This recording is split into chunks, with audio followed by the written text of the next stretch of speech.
Last night gave me more hope for President Trump's re-election chances than anything that has happened in recent weeks. What happened? Well, I will let Kamala Harris give it to you in her own words. It was a debate. Not everybody landed punches like you did, though.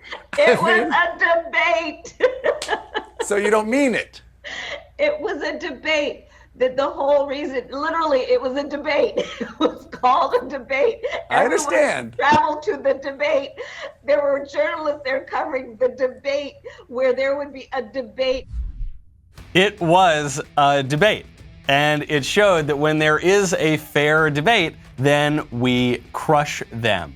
Now, unfortunately, Kamala Harris has not learned anything since her disastrous Stephen Colbert interview. She got absolutely wrecked at that debate. I hope that the GOP learns a whole lot from last night. I'm Michael Knowles. This is The Michael Knowles Show.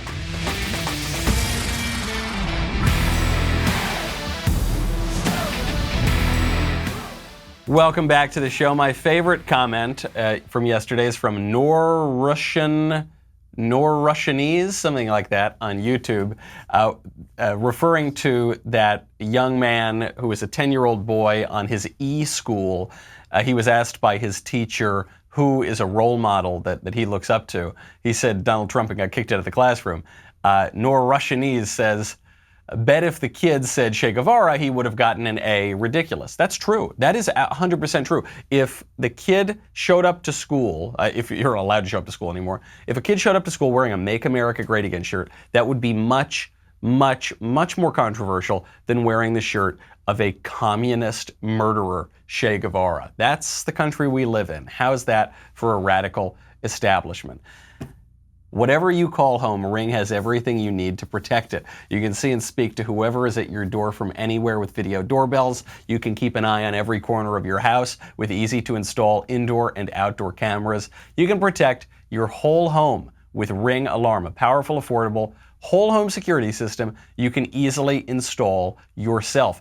You know I give Ring away to my friends as housewarming gifts. Well, a couple friends of mine gave me a Ring update the other day. They just had a very cute little baby, and they found out because of their Ring that they have a coyote that is coming out into their yard. Now, they'd lay out with the little baby. They'd put him on, the lawn.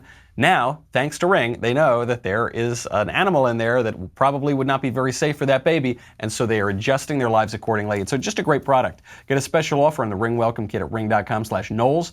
Comes with Ring's Video Doorbell 3 and Chime Pro, the absolute perfect way to start your Ring experience, plus free 2-day shipping. Go to ring.com/Knowles. That is ring.com/Knowles. Knowles. After the presidential debate last week, which was mostly a shouting match, and it could have gone better, let's put it that way. Last night we saw a really well-manicured, much more old-style political debate. You had two politicians on stage rather than a professional politician and Donald Trump, where anything can happen.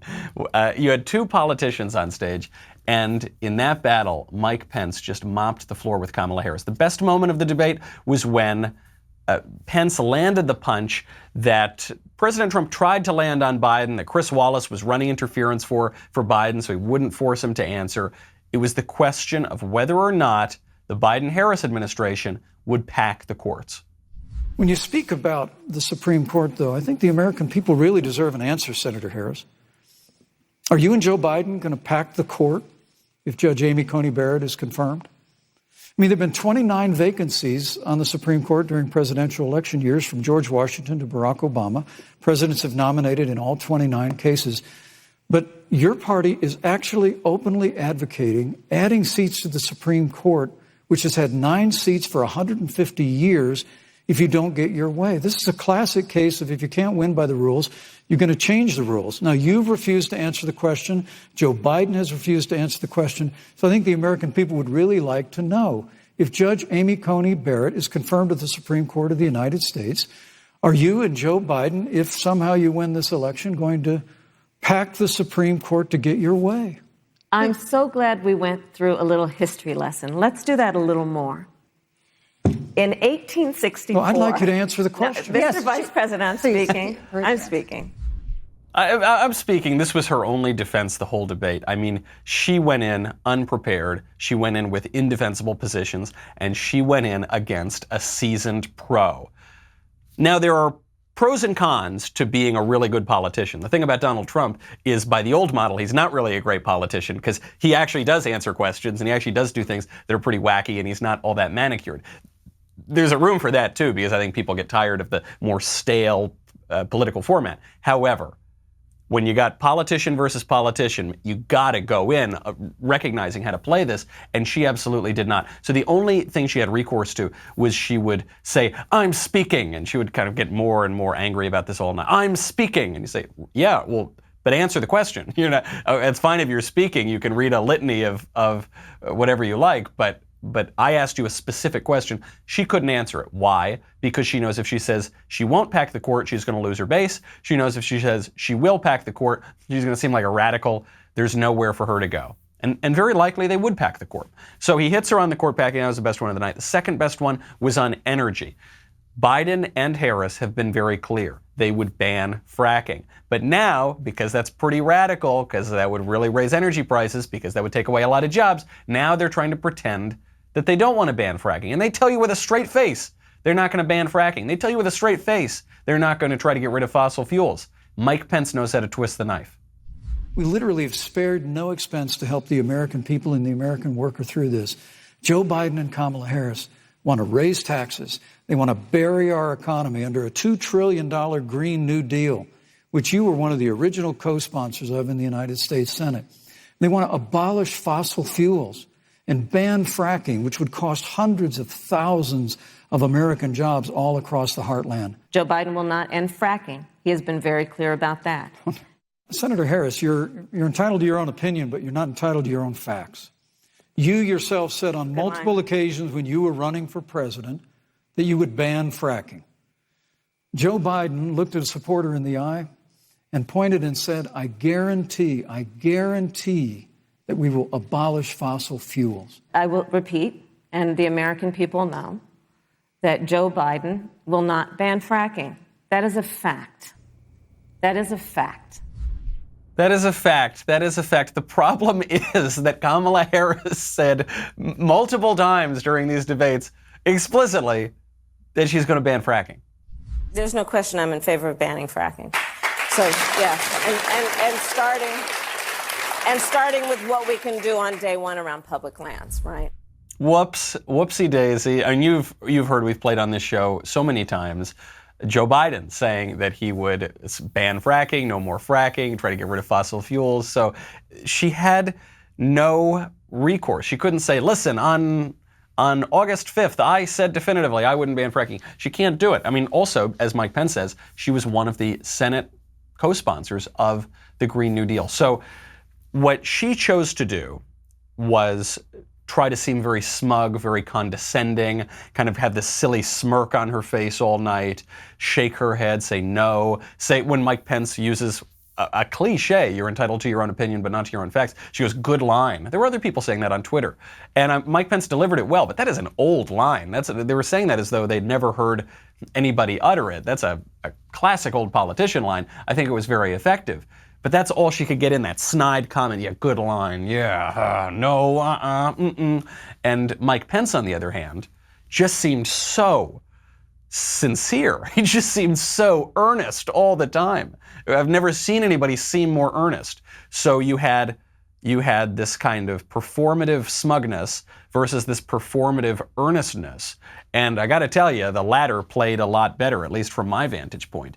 Then they moved on to foreign policy. Foreign policy, another area where Pence was just ready to land haymakers. He comes in and he brings up the big issue, which is China. He brings up the big issue, which is the people who destroyed the global economy because of the virus, the people who have eaten America's lunch on trade and manufacturing for 20 years, and crucially, the people who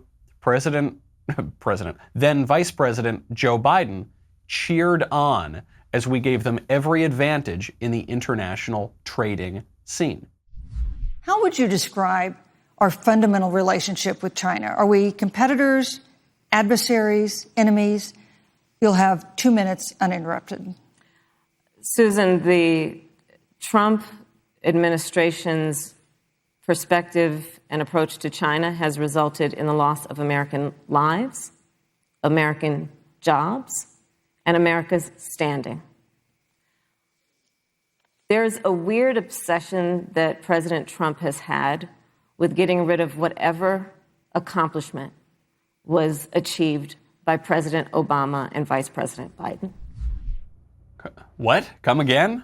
What accomplishment? She's asked an explicit question about China. Here, I'll tell you what, let's role play. I'm Kamala Harris. Let's say I'm running for vice president. You ask me, is China our enemy? Yes. No, I didn't get to the other answers. You don't have to. Yes, China's our enemy. China is our number one geopolitical adversary. It's not even close. But Kamala Harris can't say that because Joe Biden for decades said that a rising China is good for everybody. In explicitly those terms, and not so long ago. He said it is a good thing. It's good that China's in the World Trade Organization. It's good that China is being allowed to grow their economy, even at the expense of the American economy, even as they steal property from us, even as they take jobs from us. And so she's got no answer to it. So then she has recourse to what I think was a not very thinly veiled racism accusation. She goes, I don't know what it is about Trump. He's got this weird obsession with repealing everything Obama did. What do you mean it's a weird obsession? Obama is a radical left Democrat. Trump is a conservative Republican. Of course he wants to repeal all of his radical legislation and radical executive orders. The only reason it would be weird is the usual accusation that comes up all the time that Kamala Harris made recourse to last night, which is race. She played the race card. Whenever she didn't have an answer, she goes, my mother came here as an immigrant, and I'm very proud to be the first black woman to be the vice presidential nominee. Nobody cares about that. Nobody cares about that. We have had a black president. We have had a female presidential nominee from a major party. It doesn't matter now, right? You say, and I could be if Joe Biden is elected and then, he doesn't make it through his term, I could be the second black president. It's like, well, who cares? Everyone cares about the first one. Nobody cares about the second one. It's just so silly, and it was a way to evade the questions, and it was a way to evade Mike Pence's attack. He finally, by the way, right out the gate, the first question was a loaded question trying to go after the Trump administration on the coronavirus. This moderator, who was much better than Chris Wallace, but again, damning with faint praise, this moderator was clearly on the side of Biden and Harris. The difference was Mike Pence just didn't care. The difference was Mike Pence took the questions he was asked and gave the answer that he wanted to give. He took control of the situation when he was in a situation that was not advantageous to him. Like when I go into a brick and mortar auto parts store and I don't know anything about the parts, I take that situation, I make it advantageous to me by going to rockauto.com, which is a family business serving auto parts customers online for 20 years. Go to rockauto.com to shop for auto and body parts from hundreds of manufacturers. And best of all, prices at rockauto.com are always reliably low. They're the same for professionals and do-it-yourselfers. Why spend up to twice as much for the same parts? The rockauto.com catalog is unique and remarkably easy to navigate. Quickly see all the parts available for your vehicle and choose the brands, specifications, and prices that you prefer. Amazing selection, reliably low prices, all the parts that your car will ever need. And best of all, I tell you, this website is so simple to navigate that even I, who doesn't know anything about car parts, even I can navigate it. Really terrific. I just trust them. They've been around for a long time, family run. Go to rockauto.com right now. See all the parts available for your car or truck. Write Knowles, Knowles, in their How Did You Hear About Us box so that they know that we sent you. Right out the gates, this was actually the first question in the debate. They bring up COVID. And Kamala accuses Trump and Pence of killing all these sorts of people and all this terrible stuff. And then Mike Pence points out a question that the mainstream media would never ask Biden and Harris, which is, what's your plan? And he goes a little further. He points out that Biden plan That sure looks a whole lot like that Trump plan. We were able to reinvent testing. More than 115 million tests have been done to date. We were able to see to the delivery of billions of supplies so our doctors and nurses had the resource and support they needed. And we began, really, before the month of February was out, to develop a vaccine and to develop medicines and therapeutics that have been saving lives all along the way. And under President Trump's leadership, Operation Warp Speed, we believe, will have literally tens of millions of doses of a vaccine before the end of this year. The reality is, when you look at the Biden plan, it reads an awful lot like what President Trump and I and our task force have been doing every step of the way. I mean, quite frankly, when I look at their plan that talks about advancing testing, creating new PPE, developing a vaccine, it looks a little bit like plagiarism, which is something Joe Biden knows a little bit about. Oh, man, Iron Mike just absolutely wrecking Biden right there at the end. Joe Biden, of course, very famously, infamously had to drop out of the 1988 presidential race because he was plagiarizing his speeches. So he gets that in. Kamala Harris, she doesn't even know what to say. Then Mike takes it further. The vice president says, okay, all right, we've got all this. We all agree that our plan is great. Thanks, Biden and Harris. I'm glad you agree. So now we're about to get this vaccine. So, Senator Harris, you going to take it? You're so interested in public health. You're going to take that vaccine, right? Right? If the Trump administration approves a vaccine before or after the election, should Americans take it, and would you take it? If the public health professionals, if Dr. Fauci, if the doctors tell us that we should take it, I'll be the first in line to take it. Absolutely. But if Donald Trump tells us that we should take it, I'm not taking it. Oh, it's so awkward. So Pence is kind of teeing this up, and then you get the question from the moderator, which is, okay, well, so are you going to take it? And she can't say yes. Now, we are told, oh my gosh, we are told that we Republicans are undermining public health, and because we won't wear these masks, these dirty masks that many epidemiologists have said. We read one just the other day from Columbia, have said people are not using correctly, right? The guy from Columbia who was speaking to NPR said that the masks fail in studies because people just aren't wearing them right. So that, I guess she's going to do that. Obviously, they're not wearing masks during the debate. But then when the vaccine comes out, listen to the experts' public health, she won't commit to taking it. And Mike Pence sees his opening and takes it. The reality is that we're going to have a vaccine, Senator, in record time, in unheard of time, in less than a year. We have 5 companies in phase 3 clinical trials, and we're right now producing tens of millions of doses. So the fact that you continue to undermine public confidence in a vaccine, if the vaccine emerges during the Trump administration, I think is unconscionable. And Senator, I just ask you, stop playing politics with people's lives. The reality is that we will have a vaccine, we believe, before the end of this year. And it will have the capacity to save countless American lives. And your continuous undermining of confidence in a vaccine is it's just unacceptable. Mike Pence, the silent killer. You just don't know when he's going to sneak up on you. The rest of the debate went like that. You get the picture. In many ways, watching this debate was like getting into a time machine, because this is how all debates used to be. And there was something kind of nice about it. There was something kind of nice about this more orderly format and 2 politicians, speaking in this very manicured, formal way so that they could get their hits in, and you were just much more familiar with it.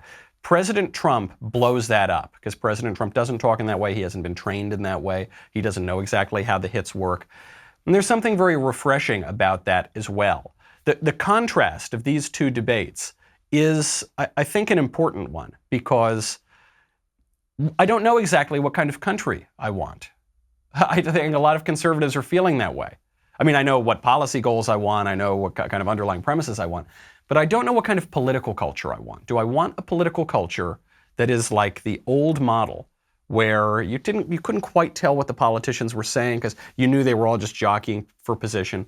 Or do I want a political model where people actually just come right out and say what they mean, and it's not always pretty, but hey, we don't have time for that. We got big problems. Which one do we want? I don't think it's very, even the most rah-rah conservatives, or even the most establishment squishes, I'm not sure that it's very clear right now which they want. It's why, though, I do know this. There's one conclusion I can draw. The combination of Trump and Pence is absolutely killer. It's just magnificent. There was a lot of talk early on. They said, well, you've got to dump Pence from the ticket. Pence doesn't add anything. Pence adds a lot.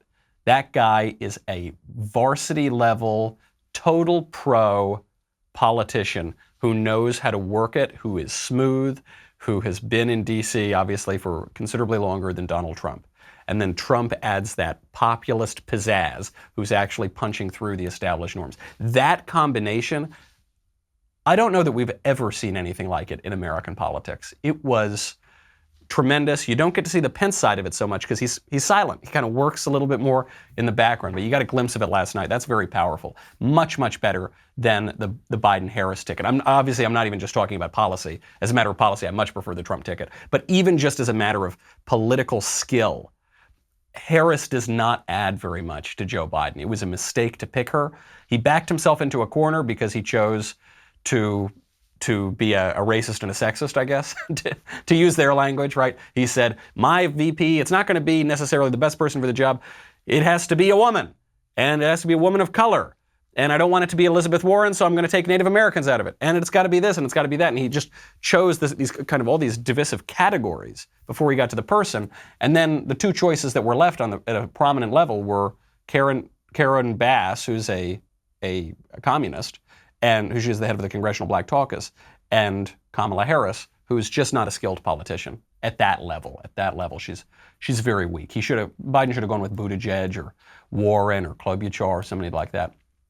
He didn't do it, and it's probably going to hurt him. By the end of the debate, the spin doctors, the only thing that they could work with, the only thing left to attack them, to attack the Republicans for, was that Mike Pence's wife was not wearing a mask. It was absolutely a preposterous line of attack. But that's what they do. You know, they try to just hone in and see what your vulnerability is. In this case, there wasn't much vulnerability, so they had to just go for this very weak thing. But a lot of people are looking for your vulnerabilities when you're on the internet. Do you know what big tech and big government have in common? They both want to silence any dissenting voices into submission. Okay, so what they're going to do is they're going to look through all your data, and then the minute that you say something that's slightly out of line, when you're looking at things that are slightly out of line, they're going to flag you, and they're going to censor you, and they're going to try to get you off of these platforms. To fight back against having your voice censored, I strongly recommend ExpressVPN. ExpressVPN encrypts 100% of internet data for protection against hackers and against eavesdroppers, and against those censors.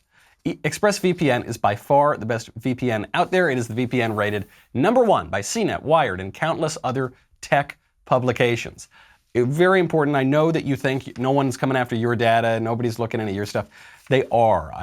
We don't think about this all the time. Just turn it on, let it be there, and then you can be protected and have peace of mind. Stop letting big tech and big government censor and track you. Defend your rights. Protect yourself at expressvpn.com/Michael. That is expressvpn.com/Michael. Get 3 months free. Visit expressvpn.com/Michael to learn more. The biggest attack line on the left from the debate. At the end of the debate, you have Kamala and Biden are up there. Or Kamala, rather, and Mike Pence are up there. They obviously are not wearing masks. The moderator is up there. She's not wearing a mask. You have Kamala's husband walks up to hug her wearing a mask. So lame, so obviously expected. And then Karen Pence, who's a normal person, gets up there and kisses her husband without having this piece of cloth in between her and her husband. The left was furious. Also, his wife did not wear a mask when she was on stage at the end. Everybody other than the candidates and the moderator were supposed to be wearing a mask. Karen Pence was not wearing a mask at the end. It's bizarre. You know what? You could save lives if you would do that. And you might, in fact, be saving somebody's life in the room right now if, in fact, your husband was exposed to a COVID-infected person in the past week, which he was. Yeah. So let me just ask a question of my doppelganger over here from MSNBC, Rachel Maddow. She's saying that if Karen Pence had worn a mask when she walked directly to her husband and kissed him, she could have saved lives, because then she wouldn't have exposed herself to someone who's been exposed to someone who had coronavirus. And even though Mike Pence has tested negative ever since he was exposed to someone with coronavirus, that would have saved lives. Does Rachel Maddow know that Mike and Karen Pence are married? Does she know that they're going to see each other? They're probably going to drive home together. They're probably going to walk into their house together. I suspect they're going to get into bed together. And they're not going to be wearing masks over their mouths while they sleep. What in what bizarro universe does a wife kissing her husband spread coronavirus? But coronavirus is not going to be spread by Mike Pence, the guy who was in contact with President Trump. It's not going to be spread by him not wearing a mask. It's just Karen Pence.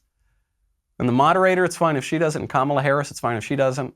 It was so weak. I don't think even Rachel Maddow believed that line of attack. They just had nothing else. They had one more thing. I'm sorry, that's not true. They had one more line of attack, which was, I guess the DNC sent out the talking points right after the debate. They probably wrote them before the debate to ABC, to CNN, to MSNBC.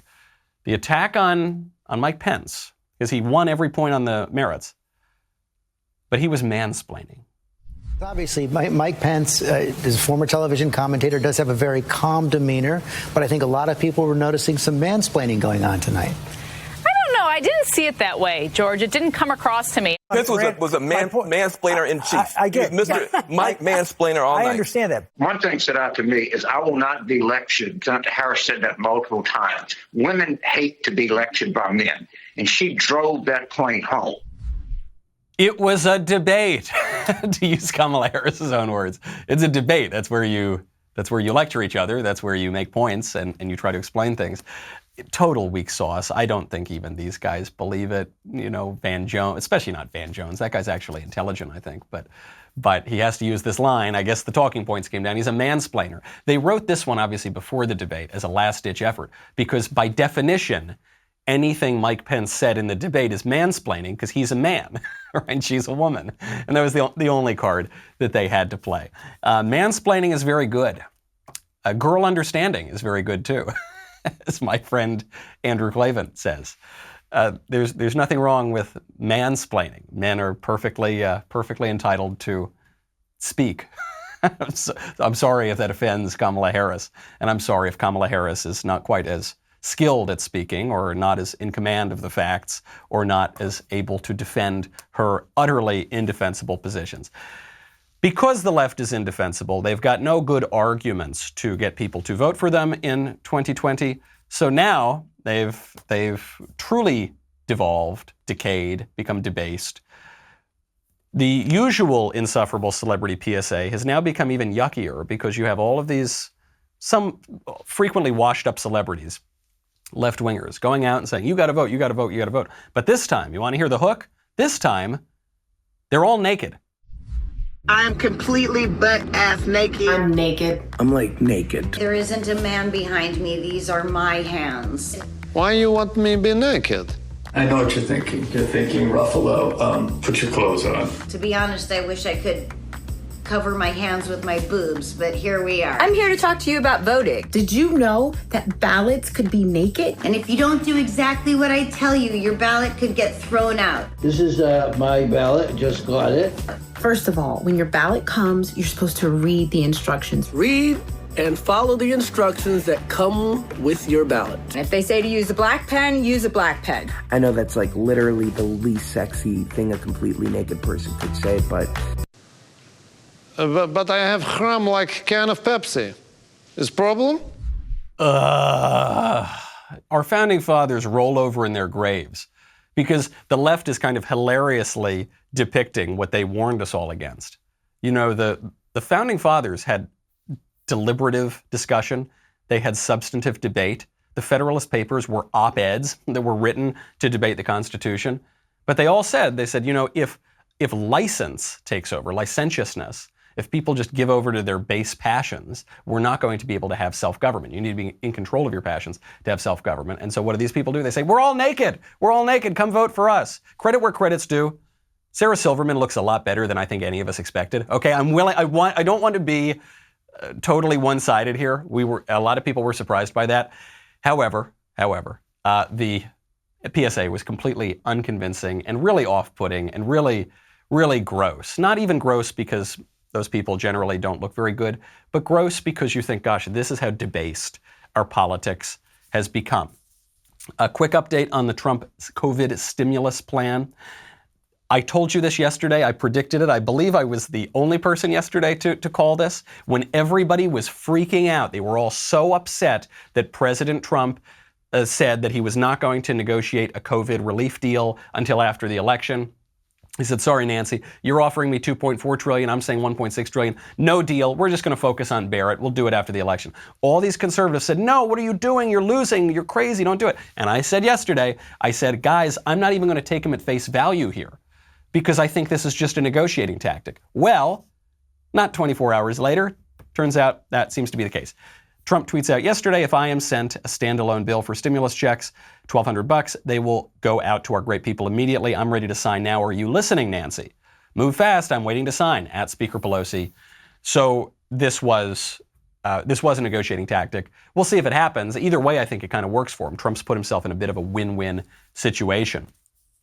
But very, very good news. Art of the deal shows you most people still not catching it. Even, President Trump has let us in now. I mean, if you're paying close attention to Trump, you realize this is the kind of thing he does. But a lot of people still, I think, they're just not used to it. And it's why, by the way, that Trump strategy is usually more effective than the Pence strategy, even if the Pence strategy is much cleaner. And when you put them both together, you got a really dynamite ticket. This is an art. Politics is not just merely a science. You always hear about political science in universities and things like that. But politics is a little bit more an art. And you know that I love art. I especially love the portrait that I just got from paintyourlife.com. I just got it yesterday. Paintyourlife.com. I've told you about them now for years at this point. You get a professional hand-painted portrait created from any photo at a very, very affordable price. And it's hand-painted. I have mine done in oil. They have other options as well. So I tried this out. Sweet little Lisa and I decided to have a portrait done of my mother from an old photograph that we had. We send it in. I can't get over it. I cannot get over how incredible this portrait is. You can see it. I posted a photo of it on my Instagram. So you can go to instagram.com/Michael J. Knowles. You can see this photo of this portrait. It just unbelievable. Truly world-class artists. You work with them until every detail is perfect, so you're giving them notes the whole time. It's custom-made, and you can order this custom-made portrait in less than 5 minutes.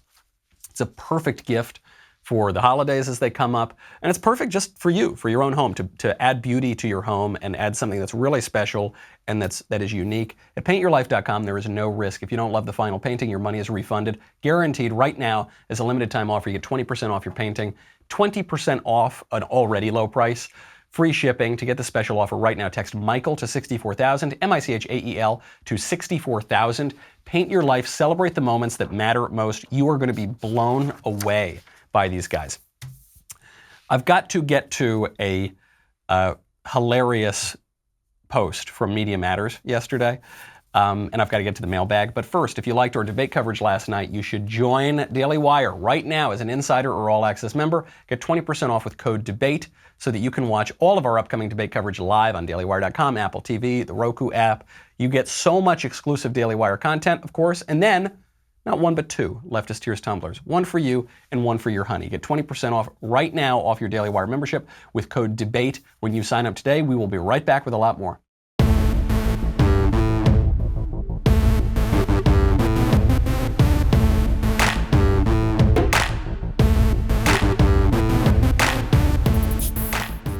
I got to get to the mailbag. I know I'm running late, but I have to point this out. A guy from Media Matters yesterday posts this long thread about how after RBG died, he listened to AOC and he knew there's someone in your life who you've got to get to vote in this election and it's your job to do it. And he's been filled with anxiety. And for him, it's his 94-year-old grandmother. And it goes on and on and on and on. And it never ends, this whole long thread.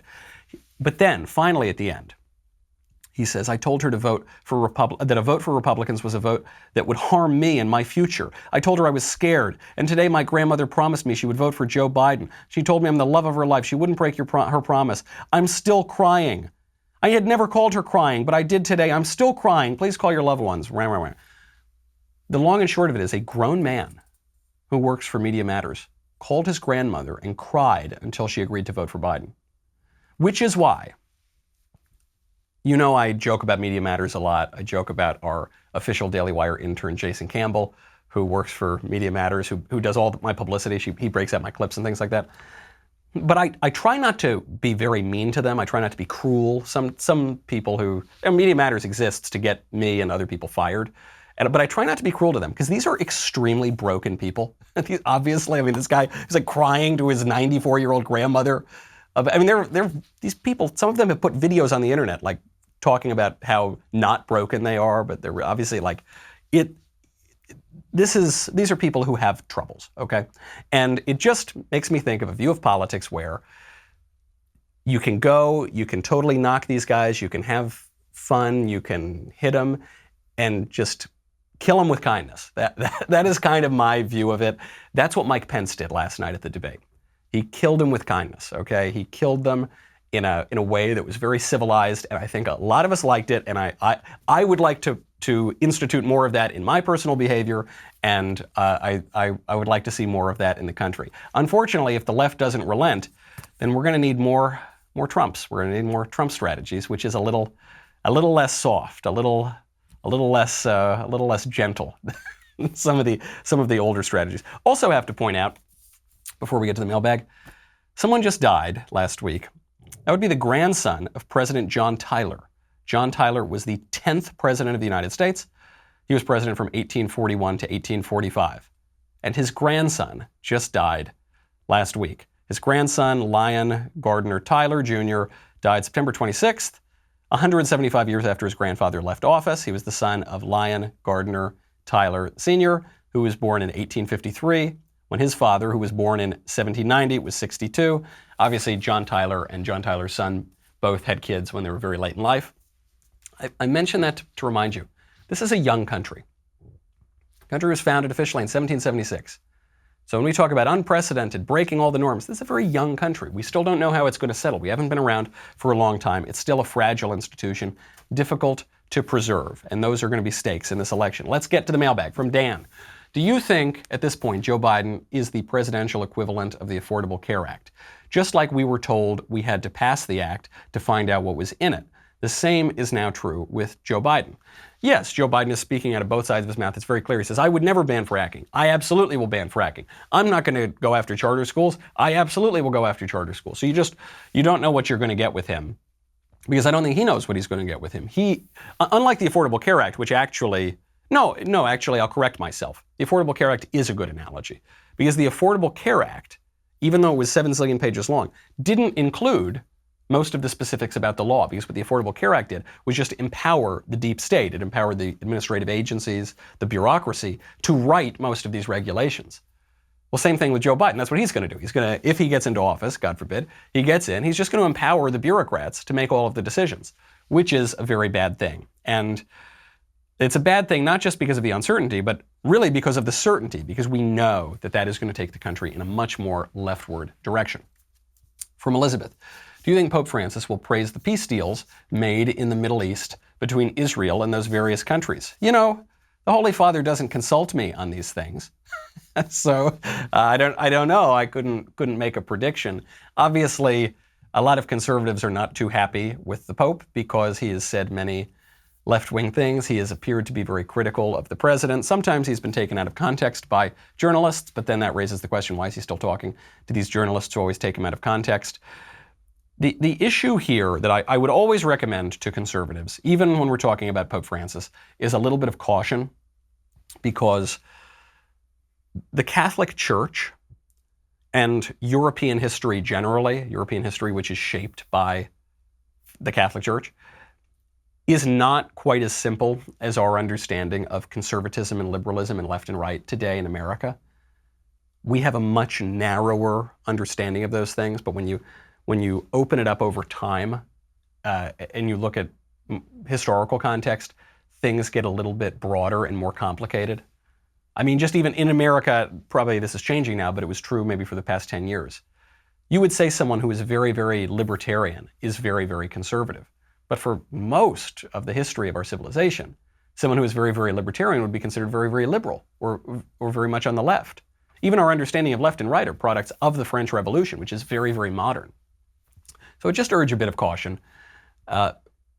Conservative thought, Western civilization, Western culture, is much broader than the ideological categories that we are talking about today. From Aiden, I've been pondering this question for a while. I was wanting your take on this.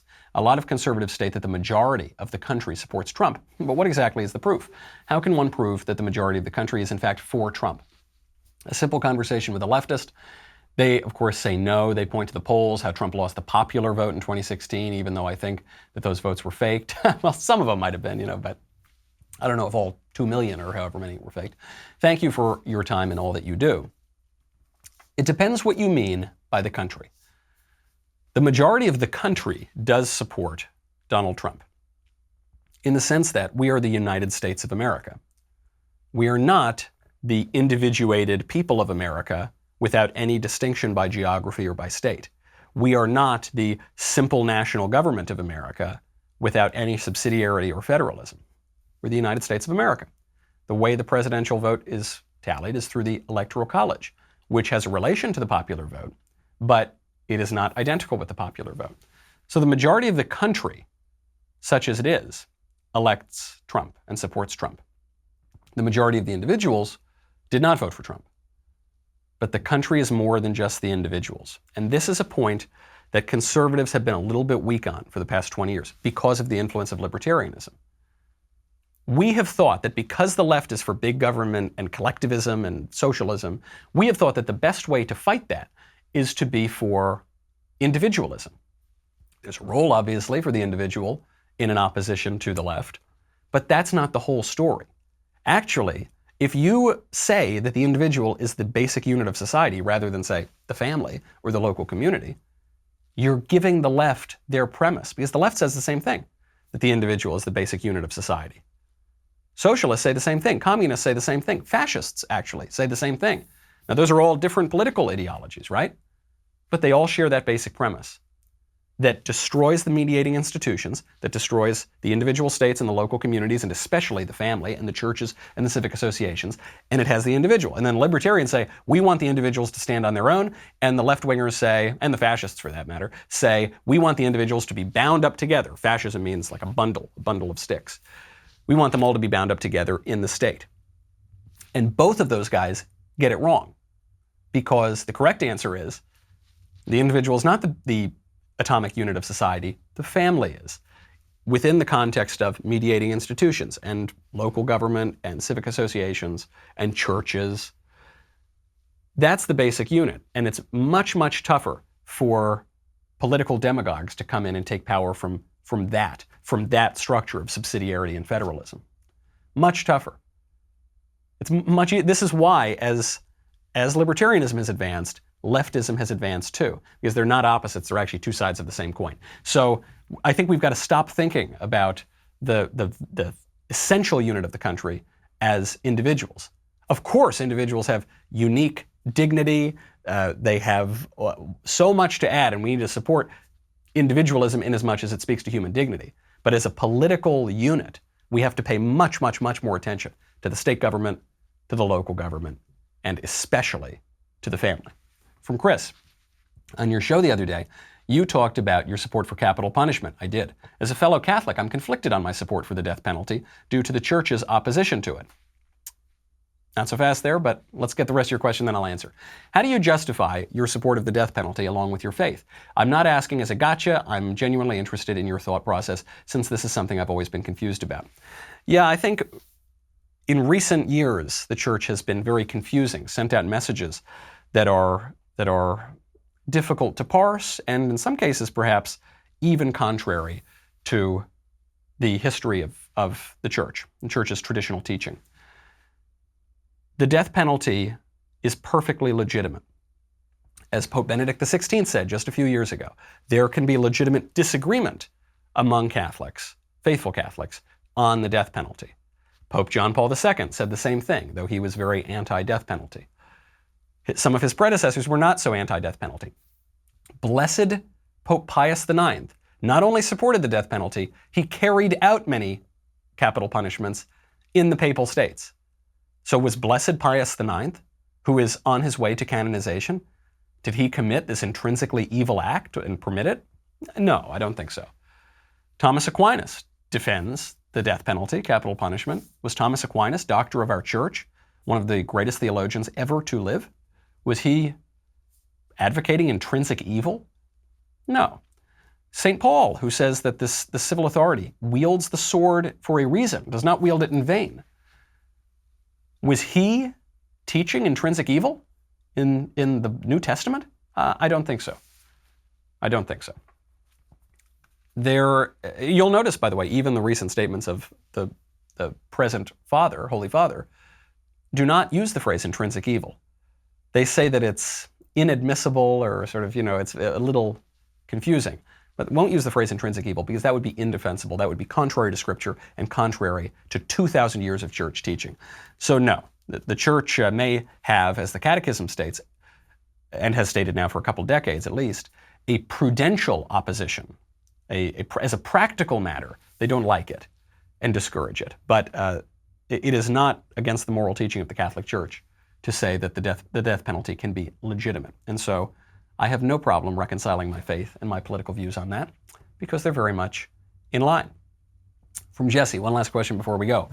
I've noticed that you haven't given us a new pithy name for the novel coronavirus in recent weeks, so I thought I would give you a suggestion for one. I think we should call the disease the Xi Plague in honor of the man/willy-nilly silly old bear whose fault this pandemic truly is. It's a great name, the Xi Plague. On that note, I can't do better than that. On that note, I'm Michael Knowles. This is the Michael Knowles Show. I'll see you Monday.